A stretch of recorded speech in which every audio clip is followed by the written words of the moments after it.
વડોદરા મહાનગરપાલિકા દ્વારા જાહેરમાં કચરો ફેંકનારાઓ વિરુદ્ધ કડક કાર્યવાહી શરૂ કરવામાં આવી છે। હવે જે વ્યક્તિ જાહેરમાં કચરો ફેંકશે તેના વિરુદ્ધ દંડનીય કાર્યવાહી કરવામાં આવી રહી છે। વડોદરા શહેરના આજવા રોડ પર શ્રી ગણેશ આઈસડીશ અને શેરડીના રસનો વેપાર કરતા વેપારી દ્વારા જાહેરમાં કચરો ફેંકવામાં આવતો હોવાની બાતમી મળતા તે સ્થળે વોચ રાખી કચરો નાખતા વેપારીઓના માણસને રંગે હાથ ઝડપી પાડવામાં આવ્યો હતો। આજે આ વેપારીને ત્યાં વડોદરા મહાનગરપાલિકાના deputy municipal commissioner Suresh Tuvar, ward officer સહિતની ટીમને લઈને પહોંચ્યા હતા અને વેપારીને 10,000 રૂપિયાનો દંડ ફટકાર્યો હતો। દંડનીય કાર્યવાહી બાદ વેપારી અજય યાદવે પણ પોતાની ભૂલ સ્વીકારતા મીડિયામાં આવી ભૂલ ફરી નહીં થાય તેવું જણાવી અન્ય વેપારીઓ પણ આવી ભૂલ જાહેરમાં કચરો નાખવાની ન કરે તેવી અપીલ કરી હતી।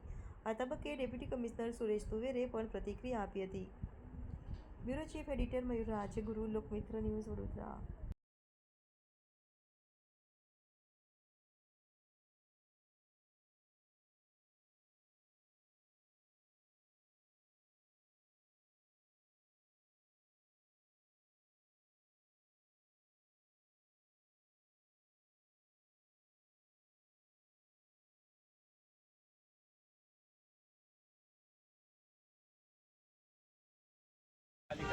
આમ પણ ડેપ્યુટી કમિશનર સુરેશ તુવર પહેલાથી જ સ્વચ્છતાના આગ્રહી રહ્યા છે અને તેમને અગાઉ પણ આ પ્રકારની કાર્યવાહીઓ સારી વાત છે, વેપારી સ્વીકારી રહ્યા છે અને ભૂલ કોઈથી પણ થઈ શકે છે।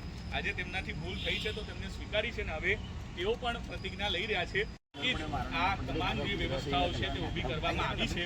તો પછી આ કાર્યવાહી જ્યારે આજે થઈ છે ત્યારે જે માલિક છે તેમની સાથે પણ વાત કરીશું। વીએમસીની વેબસાઇટ પરથી વોર્ડ ઓફિસર કચરો કલેક્ટ કરવા ડોર ટુ ડોરની ગાડી નથી આવતી, અમારે ત્યાં ગાડી મોકલાવો। કોઈ પણ વેપારી પણ ફોન કરી શકે છે અને એ વેપારીઓએ પણ ચોક્કસથી કચરો કલેક્ટ કરવા માટે